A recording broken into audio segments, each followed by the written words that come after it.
Look at that. We're alive, Bobby. Dude, I feel like I'm living in the future. These shades are bothering me. Every time I do it at this time of night. Hello, everybody. By the way. Yeah, what's up? Every time I do this at this time of night is right when the. So first, here's the thing. I don't have a lot of natural light in this room. It's upstairs, and during the morning time, the sun's on the back of the house. This is on the front of the house. Anyway, so in the evening when I do it like this, if I shut the shades completely, first of all, you still see some of this. Yeah. That's number one. It's not as bad though. But then if I shut the shades and the light's not as good, and the lighting in this room sucks, I need to get lighting issues going on here. That's why I turn the lights out at night and just turn on this little glowing helmet. And of course I got my lantern here that glows. Who's in the chat real quick? Oh, there's some really, really good people in here. I already said May there to a few of them. Talk to the pop. Of course, Dennis Wilson. Yeah. Dennis loves to hate us. That's awesome. And let me see. Clemson owns. That's great. NASCAR. Hey there, dog. Yep. Talk to the Paul did a good Clemson hype video on his YouTube channel. I'm gonna go check that out. Dude, I went and I looked for his channel yesterday, and I did not find it. So talk to the Paul. If you'll do me a favor, if you'll send me a link in here, or you just put the link in here, and because I want to check it out. Because I actually went to check out your video last night, and I found something totally different. It was some lady with cats. Yeah, no, I've seen that too. Yeah, I had a hard time finding it as well. For some reason, when I typed in "talk to the Paul," there's a few channels named that, or videos named that, and so you kind of have to scroll down the list of videos and find his, and of course, you'll see the whatever the profile picture, avatar, whatever it is he uses. Okay. Yeah. So came up with this. I mean, I knew we did like our Peete and Bobby show. Yeah, running down the hill, Peete and Bobby. This is what do we call this time? College football talk with Peete and Bobby every Tuesday night, 7 p.m. Throughout the summer. Listen, the people ask and I giveth. I'm like the Lord, right? The people have been asking for us to do a live show together for, I don't know, over a year. Now, when we did the ones during the last football season, those didn't upload to YouTube. Those went straight on to howardsrock.net. Yeah. So, and those were some good shows too that nobody saw. Those were awesome. And you know what? You and I busted our butts to bring like a lot of good content to it. And it's like 4 or 5 people and somebody who hacked the account saw it, you know? Yeah. We'll change here, but but people have been asking for a long time to have us do a show together. So I reached out to Bobby back in, I think what we say, March? Like 3 months ago. Yeah. And I said, hey man, we got to do something this summer every week. So, it's hard a lot of times to get down with people and nail down a time that's good for both of you. You got jobs, you got family, you got this, you got that. So we finally we nailed down Tuesdays at 7 p.m. It's apparently it's going to work for both of us. And we talked about this just to remind you that this one is more kind of us letting our hair down, because after we do like a lot of these live streams and we cut off the camera, he and I can still see each other. I'm in Greer, South Carolina. He's in Charleston. So it's cool that we get to talk to each other. We, we call each other, we text each other and so on. But we were talking about one day how we would just like to just turn on the cameras, let it run, and us just talk. Yeah, we'll just talk, and also part of this is interacting with the viewers. Now, see, I'm guilty of this. I try to do it as much as I can during my Wednesday night and my Friday night call-in shows. But if I got 30, 40 people in there, sometimes more at one time, I'm trying to run this call-in screener thing. I'm trying to pay attention to the callers. A lot of times I'll have notes when I'm looking at and things like that. Like I can't really look at all the comments and answer everybody's question, which it makes me feel terrible. So we can concentrate more on actually getting to the questions in the comments during this. It's going to be much more laid back. Sometimes we might have a topic or two to discuss, some things that are in the news. Obviously, once we get into the fall camps and everything with football, we'll have more to talk about football-wise, injuries and all that kind of stuff. But yeah, we're just here to have fun and hang out for an hour or so once a week. Yeah. Dude, did you get your copy? And I love Phil Steele's book. I love Phil Steele's book. Hands down, the best preseason college football book. I have no arguments for me. But this week I got my Athlon Sports. I haven't got that yet. College football. There's a grocery store literally 0.3 of a mile from my house. And I walked in and I saw it and I went, I have to have that. So I got it. And just looking through it, I remember the days of, I have an old Athlon Sports from 1993 back at my mom's house. And this is crazy. Antoine White's on the front of it. That's before the internet. Heck yeah. Oh, yeah. So Antoine White's on it. If you open it up, you look at the rosters of some of these teams. It is brilliant, dude. Yeah. Florida State Seminoles, and it shows their recruits who's coming in. And one Randy Moss is on the list. So he was supposed to go to Notre Dame, got some trouble. Right. They pulled from him. Florida State signed him. There he is, Randy Moss. He would have been with Danny Cannell, all those great players. But just to go back and look at some of those names, dude, it is nuts. But so when I see that Athlon Sports and it's 2020 and I can think of the 1993 I have at the house, it really makes me feel old. That thing might be worth some money. Hey, what's up, Country Tiger? Who else just came in here? Yeah. Nate the Great, Don't Be Late, a.k.a. Nate Kingston's in here. Clemson Owens says that what grocery store did you get that magazine from? Because he can't find it in Simpsonville. I got it at Lowe's Grocery. So there's one over here near Riverside High School. I think it's called Lowe's Foods, right? Lowe's Foods, yeah. And then there's one in Five Forks. So if you go to Five Forks, if you live in Simpsonville, you definitely know where Five Forks is, and you can get it there. I haven't seen it anywhere else. I've looked. I kept going. How much is it? Like $10 or something? It's $12. Yeah. I'm still waiting for the Phil Steele. Although I will tell you, I believe this Athlon Sports book is way better than last year's because I bought last year's. I think I have last year's somewhere around here. Maybe I might be right there. Just like they went, okay, here's information about the team. Here you go. Here's a college football book. This one seems a little more. Must be downstairs. I want to say hello to a couple of people. Tiger Nation, our buddy from Gaffney. Tiger Nation. Tiger Nation's crazy good people. I like him. He is. He's good people. Country Tiger, I haven't seen you in a while, dude. I haven't seen you. P Digits is in here. Luke Godwin's in here. Gosh, you could see more people than I can on my screen. I don't know what's going on. It's probably software. Am I right? Hey, I don't know, man. Caleb Worku's in here too. That's another one that he always asks me some really good football questions in the chat, and I just never get to answering them. So this is the time to do that, Caleb. That's what this stream is all about. Yeah, ask away. While we're waiting on some questions and stuff, I think you did mention. What's up, Ishbukar?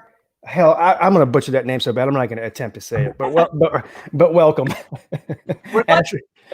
Asher Moore. We did want to at least address, and I've already addressed this twice. I'm not going to spend time on it. I think everybody knows how I feel about this whole Dabo Swinney thing.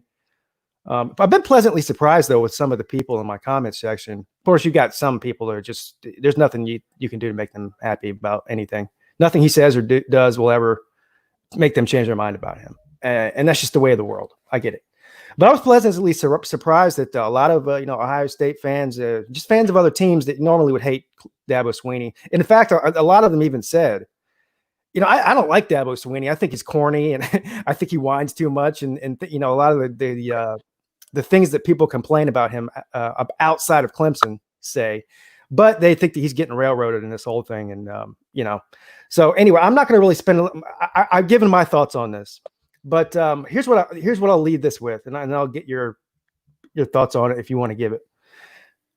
My problem is not looking into something when there's an accusation. But my problem is with everything that's going on in the world today, we should really be focusing our attention on people who truly are hateful and truly are trying to, to do bad things. We shouldn't be trying to tear down the people that are doing good. That's completely counterproductive. And to me, character assassination is something that anybody should take seriously. I don't like it when somebody comes after my character. Listen, I don't have the voice or the powers. I'm not responsible for as many young people's lives as a guy like Dabo Swinney is. So, I'm nothing compared to that. But these journalists, they're treading. I understand, like politicians, like the president, you want to go after Donald Trump or whatever. He's the most powerful man in the world. Hey, listen, that's part of the job. But Dabo Swinney is just a football coach.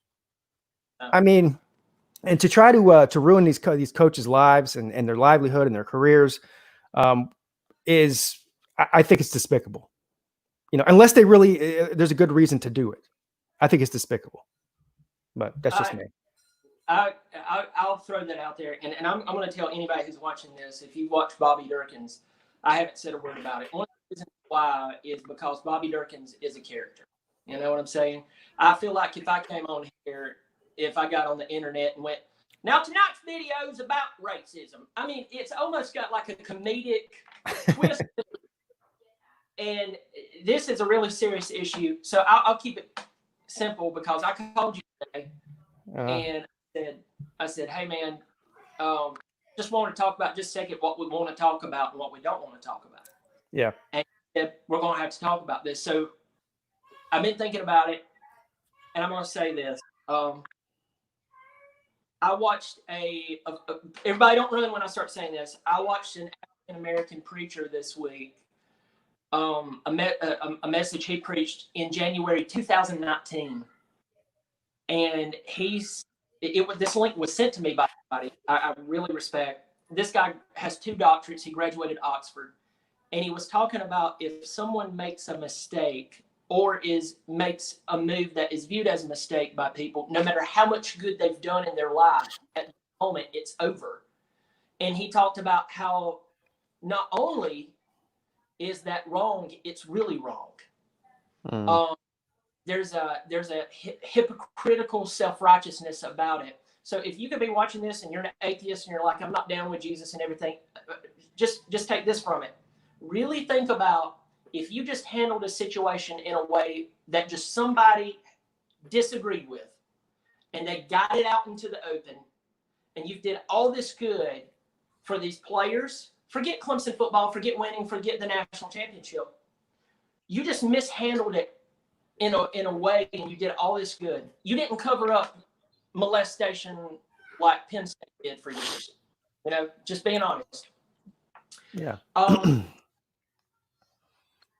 And then all of that is out the window because Swinney didn't speak out at the right time, and Swinney dealt with things within the locker room. If anybody on this chat or watching this video has ever played ball, you know that things are dealt with in the locker room.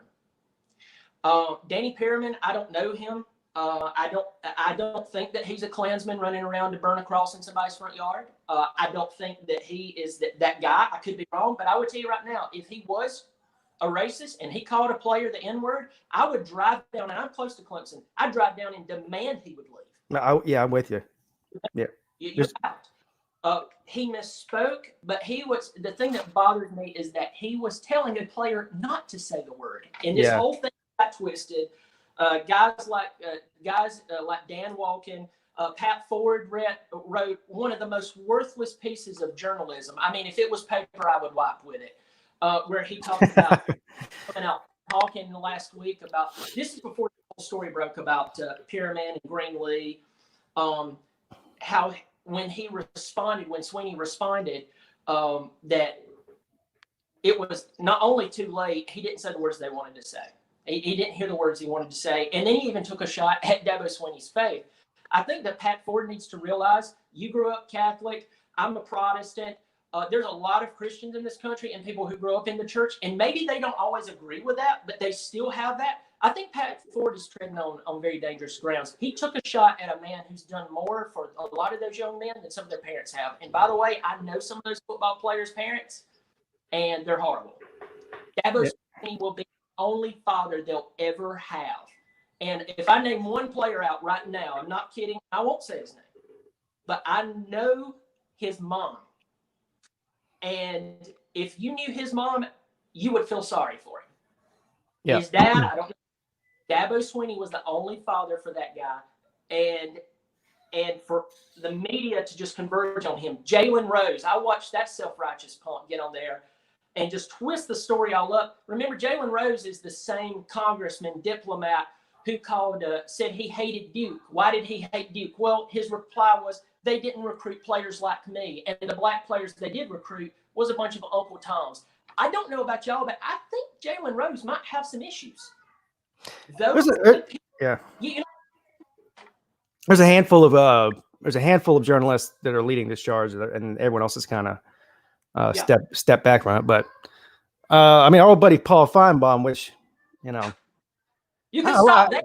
I mean, a lot of people hate Paul Feinbaum, but they say he's always railing on Clemson. The only reason he even talks about Clemson at all is because of how great they are. So I'm fine with that. But he, as soon as this statement comes out from Dabo Swinney yesterday, Paul Feinbaum immediately takes to the air, takes to Twitter, takes to Facebook, starts bashing him, saying, he fell flat. This was bad. This is a bad take. This is a bad look. All this.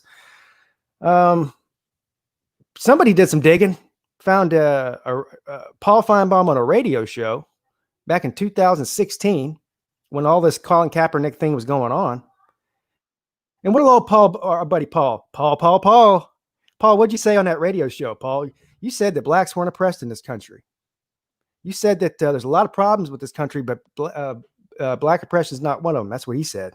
And then he also said he was chastising Colin Kaepernick for taking a knee. Now I wonder why no one calls out Paul on this, because he's so righteous. He's such a righteous, good man. That he can come after Dabo Swinney, but he's got some skeletons in his own closet there, doesn't he? I mean, what he said is way worse than anything Dabo Swinney's ever done. Oh yeah, that's for sure.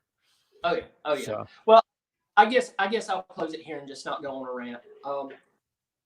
There are some really good people who have been hurt by racism. It's alive in certain people's hearts.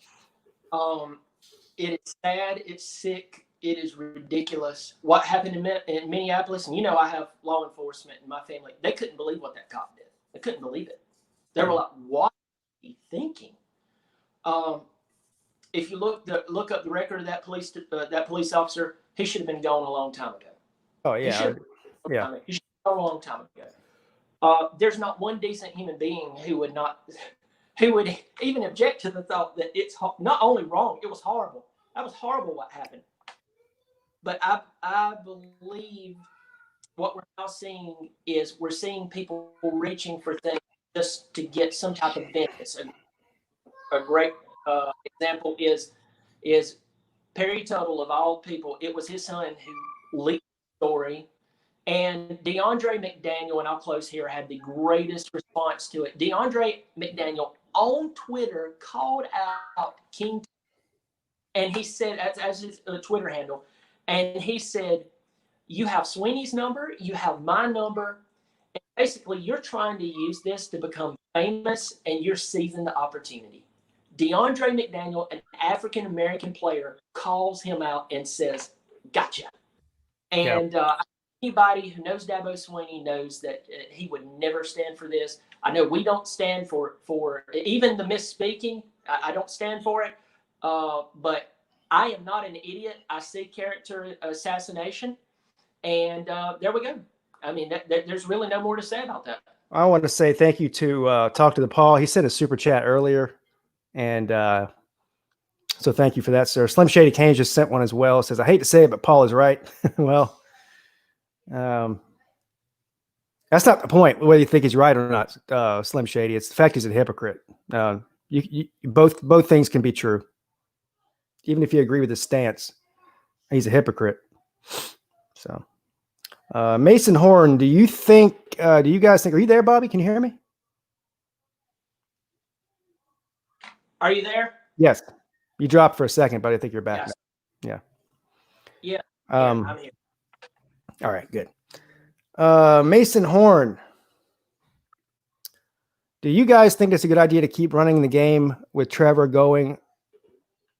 To keep the running game with Trevor going, or is it too risky to lose such a good quarterback to injury? Mason Horn, that's a great question. Here's what I'll tell you is going to happen, though. The quarterback run game has been a staple under an Dabo Swinney led offense. I don't care who the offensive coordinator is since he's been there. They run the quarterback just about as much as anybody in the country does, outside of a triple option team or something like that. So I listen. There's been games where ETN's standing back there. He's only got 8 or 9 touches under his belt, and every time he touches the ball, he gets 10, 15 yards. And then they'll run the ball with Trevor Lawrence in a short down situation. So I do get a little bit nervous that way. Like when you've got a power back and a speed back like ETN back there, why are you giving the ball to the quarterback? And so the answer to that question is it too risky? It is risky, but it's not going to change as long as Dabo Swinney's the head coach at Clemson. Yeah, I'm glad you kept there because I was looking something up because I really wanted to look good here. Great question, Mason. I'm looking at the individual stats from this past season. I want you to think about this just for fun. I'm bringing this up. Trevor Lawrence rushed the ball 103 times for 563 yards and 9 touchdowns. Off the top of my head, I want to say he finished one game with minus rushing yards. So that's pretty impressive. If you go to Justin Fields ran the ball 137 times for 484 yards. To answer your question, it scares the piss out of me when he starts running the ball. I've called Pete, I've called my dad, I've called my father-in-law, I've called my brother-in-law, I've called all the people who's watching the game, and I know they're watching the game. And I'm going, I love Swinney, I love Elliott, I believe in our coaches. What the crap are they doing? There's been some times. There was one game last year, can't remember who it was against. We were up 35-0, second half, it's third quarter, and Trevor pulls the ball and takes off running and gets nailed. He gets up. Thank you. He got up. But the point about that is there's some times that I feel like they could back off. It's like the game's over. The game is over. There's no way that Doo-Doo State's coming back. The game is over. So those are the times that I question it. But you go to a landmark moment last year when in the playoffs, Trevor Lawrence takes off for that 60-plus yard touchdown against Ohio State, which to me was one of the greatest moments of the Dabo Swinney era. I mean, amazing. I don't want to see that leave. I don't want to see that gone. So I still want them to run the ball. But Pete's right. No matter what we feel, they're going to continue running the ball. But fortunately, I think Trevor, between year 1 and year 2, and now we're going into year 3, if you talk to any football player who's ever played any amount of really good football, they say you have to learn how to take a hit. I think he's learned how to take a hit, so that's a good thing. And that's what have been one of my biggest criticisms of this coaching staff and Coach Swinney himself. People say I never criticize him. Believe me, I do as far as football goes. He's a very stubborn guy, and he's not much different than most of these head. I mean, look at what Les Miles did all those years. He was so stubborn it cost him his job. Now the difference is it's been working for Clemson, but it's also cost them some games, and I think it did. LSU probably is still the better team in the national championship game. I'm not going to take that away from them. That game should have been a lot closer than it was, even if LSU was going to win it. Because he's so set in his ways of his game, whatever their game plan is, they're going to stick to the game plan. Look, man, sometimes you got to ball up that game plan at halftime and throw it out the window. This ain't working. And the fact that they only gave ETN the ball, whatever it was, 9 or 10 times that game, or like only once in the last quarter and a half, was completely asinine to me. But looks like we got some more people in here. I've got a great question here from Caleb Worku. He says, should ETN take more of a slot back role to where he lines up more in the slot like Christian McCaffrey at Clemson or when he goes to the NFL? because I think the answers are different for both. I don't think he's going to be lining up in the slot more like Christian McCaffrey when he's at Clemson. You have to realize, like, when he was a freshman, which he had a huge freshman season 2 years ago or 3 years ago now. The first season, he was terrible at catching the ball out of the backfield. That was like that and blocking. I mean, he's just pretty much he just wanted to get the ball and run, and so he had to really work on catching the ball out of the backfield. He had to really work on his blocking. And what's that sound? Are you typing something or what's going on there? You hear me? I don't. You don't hear it? Something's going on. It sounds like somebody. Yeah, I can hear you. Okay. Anyway, I'm losing my train of thought. It sounds like somebody's smacking me in the eardrum with something. Yeah, I don't think you're going to see that at Clemson. I think probably in the pros, he will be used a lot more in the passing game than he will be at Clemson. That's my answer for that. What do you think about that, Bobby? Yeah, we've seen him come out of the backfield and catch the ball. And that was one thing that they really focused on over the past couple of years is making him more of a threat coming out of the backfield. Because, when a running back is lined up in the backfield and he's kind of chipping, make it look like, oh, I'm just going to fall back and block. And then he takes it off out and you dump the ball off to him. That's a great option to have, because at that point, a linebacker, whoever's covering them, sometimes can lose, on where they're at, and that's a good thing. And his hands have become more developed. That was really one of the things I said between the freshman and sophomore seasons, and of course, actually, you saw it even more last year. Him catching the ball was they wanted to see his hands develop more. That's always good coming out of the backfield, but to see him turn to a slot, I can't say that. I can't say that at least at Clemson, but I do believe that he has the hand. Most of all, I think he's definitely open to working to get to that place if that's what the NFL needs out of him. Because Travis Etienne is a guy who says, "You need me to do it? Okay, I'll do it." And that's one of the great things about him. Yeah. Yeah, and listen, the passing game with Travis Etienne's what won us the game against Ohio State, really. Yeah, so, sure. Jamie Oldman wants to know, did Bobby Durkin steal Uncle Lou's glasses, or are they selling them wholesale? And I don't really know what he means by this. I'm assuming he's saying you have similar glasses to Uncle Lou.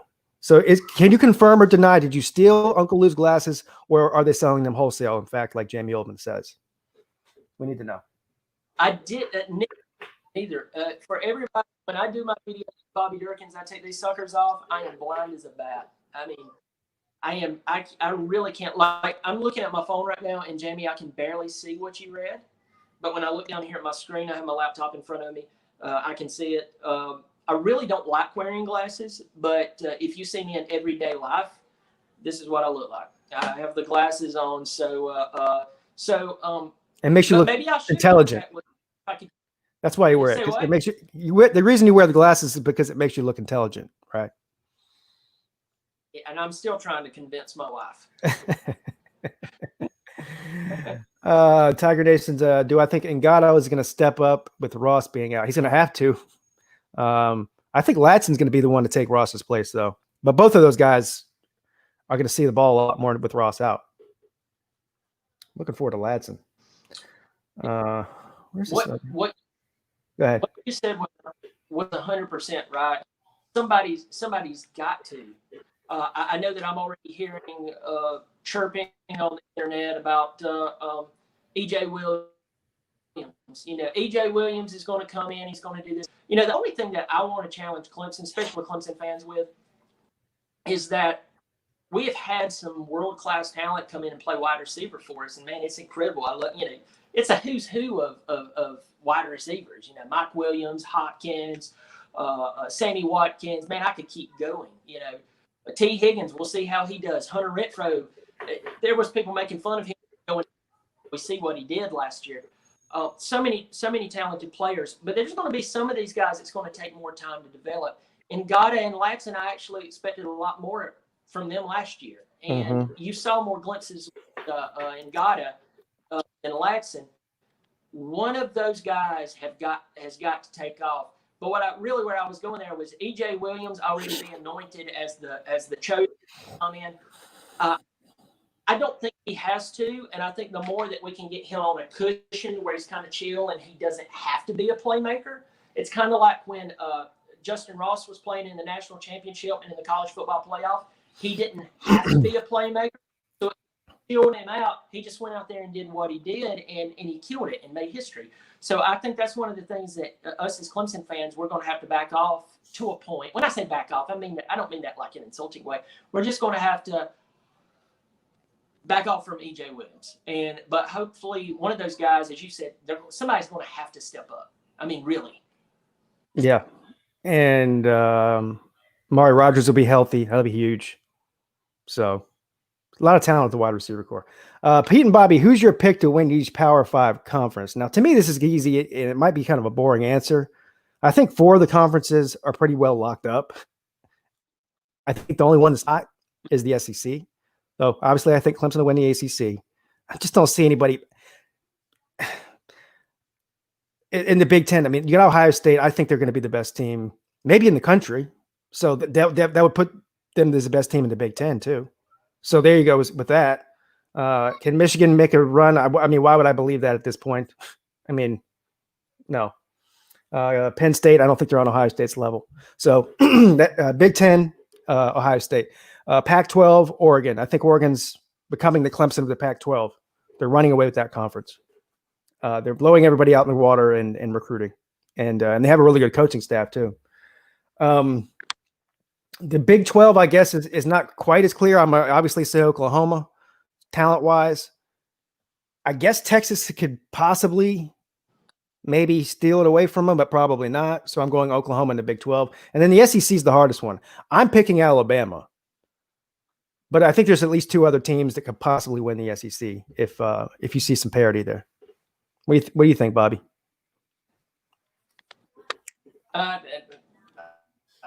Pretty much agree with every word you said. I mean, Big Ten, you're starting to see it competitive. It is becoming more competitive ball. One thing I'm happy, and I'm just going to stop here to make this point. I want you to look at this top 10 list right here. Do you see Michigan even remotely in the top 10? Hold on. Let me read this out loud real quick. And thank God for it, because I've been sick about. Say what? Nothing. Sorry. What did you say? Nothing. I was going to say, let me see that again. Sorry. That list.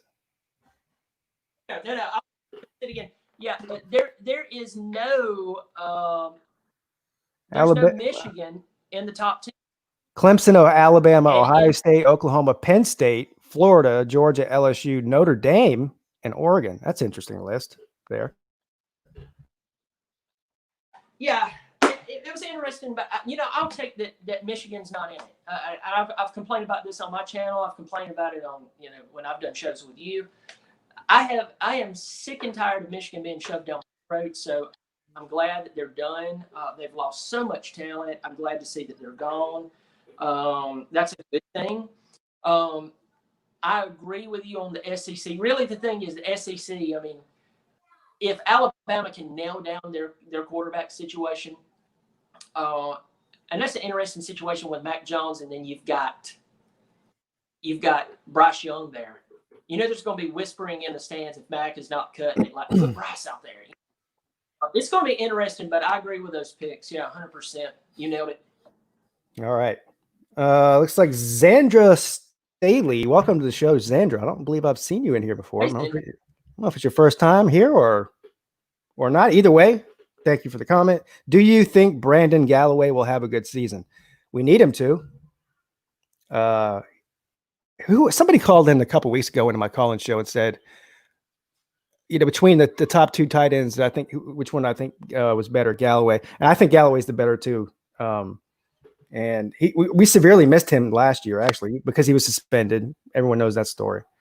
But having him back is huge. I hope they use him a lot too. I hope they use him a lot like they did Jordan Leggett. That's my hope. Yeah, a lot of people probably don't know that Braden Galloway played quarterback from my old hometown there in Seneca. And he's the first big player to come out of Seneca and go to a major program since Jodon Reams. Jodon Reams who played for Clemson back in the late 90s, was the starting quarterback at Seneca. And so any real Clemson fans here who can remember will probably remember that name. But I think he will. I think that you set somebody out, and he's claimed innocence to this day. I don't know. I'm not going to argue that.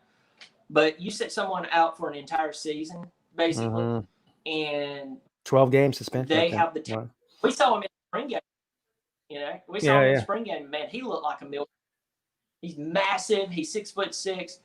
That guy is hungry, and whether he's guilty as sin or not, I think the guy's going to come out. I think he's going to do a good job. I think he's working hard. It would be beautiful to see us work the tight end in more into this situation, because in NFL ball, that's definitely something that Trevor Lawrence is going to have to do. Yes. Yeah. And Brandon Galloway might be the single biggest, what's the word I'm looking for here? Beneficiary of Ross being out for the season. I agree. That's what I think. Yeah. Mm-hmm. Let's see here. Has BT Potter matured? Asking for a friend. That's a funny question. First of all, the answer is I don't know. Do you know, Bobby? I don't know. I was sitting in Mellow Mushroom in Clemson. If anybody lives in the upstate, you go to Clemson often you've seen the Mellow Mushroom there. But I was sitting there visiting some family, and there was a TV right above my head, and it was a replay of the Texas A&M Clemson game. And I kind of forgot part of the first half of the game. I watched the entire thing and so on, but it was just like a game that there was so much hype, and it was really mundane, in me. Thank God we won. But I was watching the game, and here trots out BT Potter at the very beginning of the game to hit basically a chip shot for somebody with a leg like him, and he goes wide right. And I was like, oh yeah. I remember that. I hope he's matured. I hope that he can, if that guy right there could get his leg on field goals dialed in, you're looking at a guy who could go in and own the NFL for a very long time, make a lot of money, and have a long experience, because, kickers aren't great. They're not getting punished like running backs and quarterbacks and obviously linemen and such. But I hope he has, because if it comes down to a situation, and what's odd about him, and we've talked about this, if you put BT Potter out there at 55 yards, tell him to kick a field goal, he'll get it. But if you put him at 35 yards and beg him to hit it, he'll miss it. He was. It's bad. He was probably. He's the most hyped up kicker when he was being recruited to come to Clemson that I could remember. Until this guy that just decommitted this year, which was sad. That guy, the soccer player, he's like one of the best soccer players in the country. You know what I'm talking about, right? I can't remember his name now. Yeah, I know exactly. So he was going to play soccer and football for Clemson. This guy, did you see the tapes of this guy kicking footballs? He could kick almost 60-yard field goals with both his left and his right leg, and he was accurate too. He committed, and then I guess he ended up going and playing professional soccer for Dallas or something. He just decided to skip college altogether. But BT Potter, man, he was hyped up. I mean, as the best kicker, potentially maybe the best kicker in the history of Clemson type stuff when he was being recruited. And he really hasn't lived up to that. Hopefully he grows up a little bit. And I don't know. I don't think it's with him. It's a technical thing. I think it's all up here. Yeah, I will say this. I think that he is the greatest kickoff kicker we've ever had. I mean, that guy trots out there, he's kicking the ball through the end zone. And some of those, had he been playing the year we played Alabama the first time with Watson and lost in the national championship, Kenyon Drake would have never ran that ball back because he'd never had a chance at it. That ball would have been sitting in the back of the end zone. And I think sometimes sometimes I forget about that. I forget because you just get so spoiled to Potter just trotting out there and knocking the ball through the back of the end zone. But you know, that's one of those things when you have a lot of talent. So, but yeah, I'd love for him to pull together for field goals because my ulcers in my stomach can't take. Caleb wants to know what Clemson game this past season made you guys nervous, if any at all. Well, it's got to be the North Carolina game, right? I still was pretty confident. Like I wasn't freaking out at near the end of that game. I still always thought that Clemson was going to win that game, even when it came down to the last play or whatever. But yeah, the rest of them, there was nothing. There wasn't even one that was remotely close in the regular season. Than North Carolina. Yeah, those games are over by halftime. I actually had a chance to go to that game.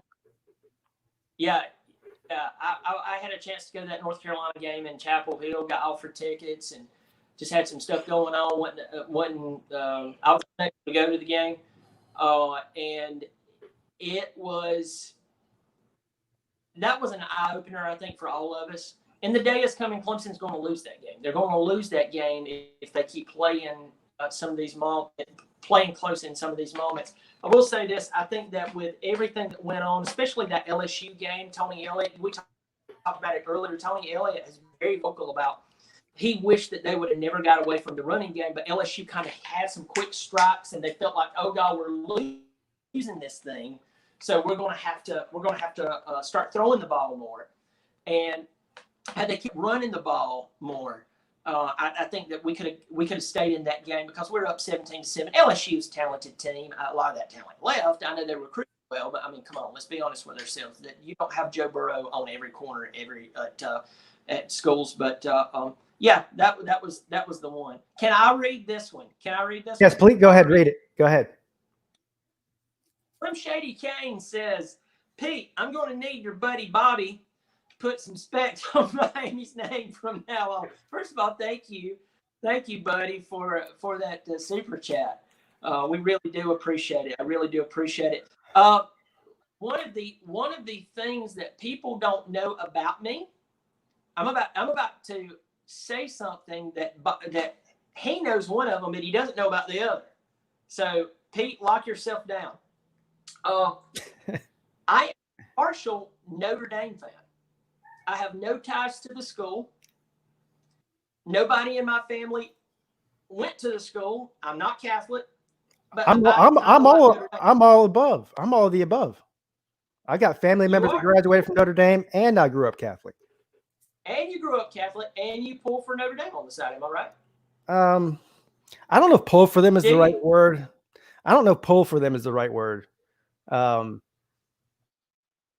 Let's just say I have respect for them. That's all. I'm certainly not pulling for them to be, if they're playing Clemson. Yeah, of course. Early, so of course when we played them in the first round of the playoffs a couple of years ago, we drugged them. We drugged Notre Dame. I knew that was coming. I knew Notre Dame had talent, but I knew that we were going to win that game. But in the early 2000s, Clemson was pissing around. They were wasting talent. They were doing what Clemson did before Swinney really took over. I used to pull for the U. You got to think Ken Dorsey was there. I liked pulling for them. So a lot of people don't know about me.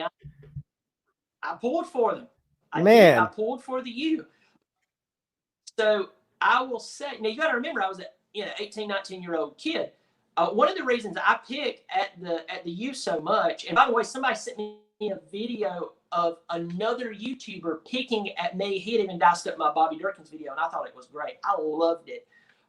He was really offended, and I think he believes Bobby is real, which made it even more rich. But the reason I pick at the U so hard is because it seriously does not make sense why the U wins less than 9 games every year on a bad year. It doesn't make sense. It never, ever makes sense why they lose that. And then, of course, picking at the fans is a lot of fun because, I mean, I can't imagine pulling for a team who's had players like Ray Lewis play for me. And then all of a sudden, this embarrassment that has been the U happens. I don't know how that feels. I guess it would be a way if Clemson started sucking all of a sudden. That's how we would feel. But I do have a field day with Miami because it just doesn't make sense with what goes on. But there you go. You have it. There you go. He said he doesn't really have a problem with Miami. He just thinks that they should be better. That's actually a pretty nice thing to say, Slim. Gerald Higgs, offensive line and defensive backs lack of experience could be an issue. Well, yeah, you touched on the two most experienced parts of the team. Let's see who we got coming back at defensive back. We got Goodrich, Darian Kendrick, Andrew Booth needs to step up. He was a huge recruit, and he had gotten a little bit of trouble last year. Nothing major, but you remember that one game he got kicked out of the game by I think Coach Swinney. Then you got Landon Zanders at safety, Nolan Turner at safety. So those are all really good players. We don't lack talent, we lack experience, like you said. So I agree with them. I would not be surprised to see. I mean, who you just named: Kendrick, Booth, Goodrich, Jones. Any of those guys at any moment could come alive. And when I say alive, I'm not talking about they come out and have a couple of good games. These guys are top-notch, crazy good recruits that I just think they're ready for somebody to put power cord into them and they take off. Kendrick's already shown that he's done it. You remember when we went to the spring game a couple of years ago, it was Sheridan Jones. He had 2 pickoffs and ran back for a touchdown. I mean, it's just we have talent there. Offensive line, I do agree with you. I mean, I know we recruited well and everything. I'm going to shut this door. My connection was kind of bad there for a second. But the offensive line is definitely a question. But I think that we have Caldwell, the offensive line coach, who is just, he's brilliant. Mm-hmm. That is a very intellectual position, coach. You have to be very intelligent. You have to know how to work the guys. You have to know how to train them. And I think Robbie Caldwell is probably one of the most underrated coaches that we have on the entire staff. And he's the reason why a lot of great things have happened. But I think that Trevor Lawrence and ETN are athletic enough to where at the beginning of the season they can definitely give the offensive line, the new members who, they're not regular starters. They'll give them time to gel, get their feet under them, and get some continuity going. And I think by mid to late season, we could definitely see them be ready to step into a playoff situation and actually play some good teams and take care of everything. Yeah, I agree with you 100%. Caleb here makes a good point. Jackson Carman is the second best tackle in America. Depending on who you ask, he's definitely top 3, and he'll be a top 10 overall pick in the first round probably when he comes out. Maybe top 15, depending on what the needs are for these teams that year. But he'll go high in the first round. That's how good he is. Yep, I agree with you. What's up, SEC Dog? 100%. That guy. Yeah, SEC Dog is good people. Mm-hmm. I like him because he'll talk trash with you, and he won't back down, and then he's cool and stuff. Yeah. That's cool. I'm glad he's. It's not his fault. He's a Bulldog fan. We can't all be perfect, But I like him too. No. Let's see here. There's some reason. That's the thing about this StreamYard, man. I can't go back. I can't scroll back up in the comments. Like once they've gone off the page, I can't go back and look at them. I don't know why that is. Yeah, I'll read a couple. Slim Shady Kane says, "Bobby, I'm just having fun." I know, man. I know. That's part of the fun of getting on here to having a field day. Although there's a few people who gets really offended, and that's even more fun. But I'm glad you're on here. Clemson Jacob throws this out there, and this is a really, really good question because we have a stable of defensive linemen. Who will be the best on the Clemson D-line this season? Go, my friend. I want you to tell me because it is crazy good. We got Maskell coming back at defensive end. He's really good. Caleb makes a good point here. Brian Brzee This guy is, as far as I can tell, is going to be as ready to start on the defensive line as any true freshman has for Brent Venables at Clemson. That guy's just a freak, man. There's always the bust potential or whatever people want to say, overrated this, overrated that. I listen, the chances that he's a bust are, I mean, unless he has some sort of injury or something. He's just, if you see his high school tapes, man, it's like the only thing I could compare it to was back when Jadeveon Clowney was coming out of college. I mean, out of high school into college. He just was, it looked like a grown man playing against a bunch of toddlers on a football field. And that's what it looked like when Brian Brzee played. He's so big, so fast, so strong. He was just throwing people around like rag dolls. Yeah. Now he won't be able to just throw people around in college. You're talking about Division I college football, but So I'd say my pick, if I had to pick one, I guess I'm going to go with Maskell on the defensive line. Now the linebacker core is looking really good too, with Mike Jones, Skowski, Balin Spector coming back. So I'm more excited about the linebacker core than I am about the defensive line, quite frankly. What are you thinking? Yeah, I mean, I'm going to give you some of the names for the defensive line. So a lot of Clemson fans know this, but we have recruited so many great players over the past few years. It's easy to forget who's still there with all these great names like Brzee and like Miles Murphy coming in. We have Justin Foster. This is a guy who's turned into a workhorse. Davis, what a machine. Niles Pinckney, he's the old man on the team, the senior. Xavier Thomas, and I see your question there, PD. Miles Murphy, Jordan Williams, Brian Brzee, KJ Henry. KJ Henry, this is how good this team is. KJ Henry has got lost in the mix. This guy's a machine. I don't know. And I really think it correlates with what P. Digits is asking. Do you think Xavier Thomas will finally be consistent? And I think it's only if he's completely healthy. If he's completely healthy, we could see a guy who's hungry to go out there and play. Mm-hmm. But his season was so good, it almost set the bar too high. Kind of like Trevor. Trevor came out there and did so good that first season. Last year he had this great season. And people were still going, man, he's a disappointment. It's like, really, what? Play? You know? Xavier Thomas was also, he was battling small injuries all year. He played through them. And he had a really bad concussion, I think, mid-year. And he was really never the same after that. But Caleb wants to know, has XT underachieved expectations at Clemson? If you ask probably the majority of the fan base, they'll tell you, yes, he has, because they expected him to be like what's his name from Ohio State last year? Chase Young. So he hasn't lived up to that hype. But if you ask the coaches, has he underachieved in his first 2 years? They'll tell you, no, he's right where he should be based on the amount of experience. I don't think he even started playing football till he was like a junior in high school or some weird stuff like that. He played other sports. And so he, going into college, he wasn't as experienced as far as X's and all that as a lot of these other guys. He was just a freak athlete. He just was really big and really fast and really strong. And so I think he's getting better as far as the technique part of it goes. So we'll see. A lot of people are expecting big things out of him this year. I hope the pressure isn't too much for him.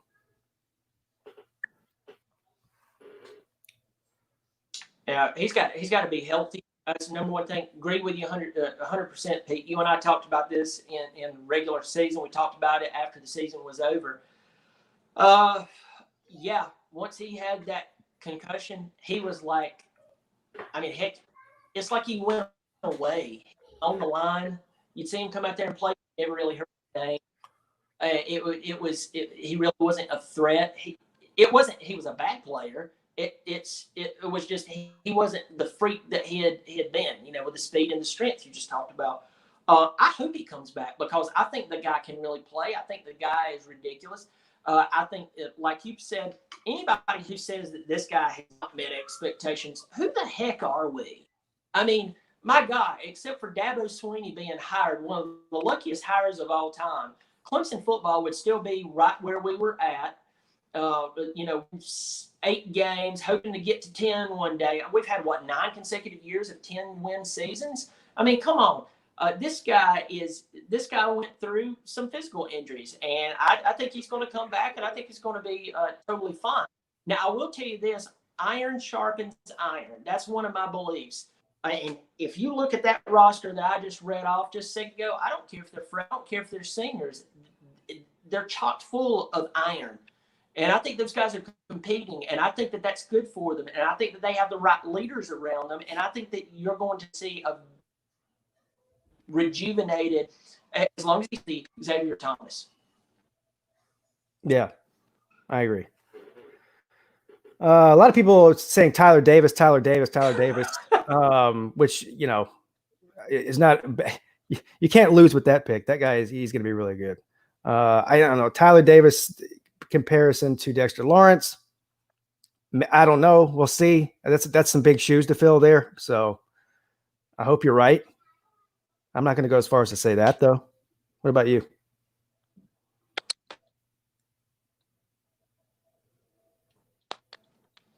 Yeah, that's like looking at Mike Jones. I mean, you were talking about backer core.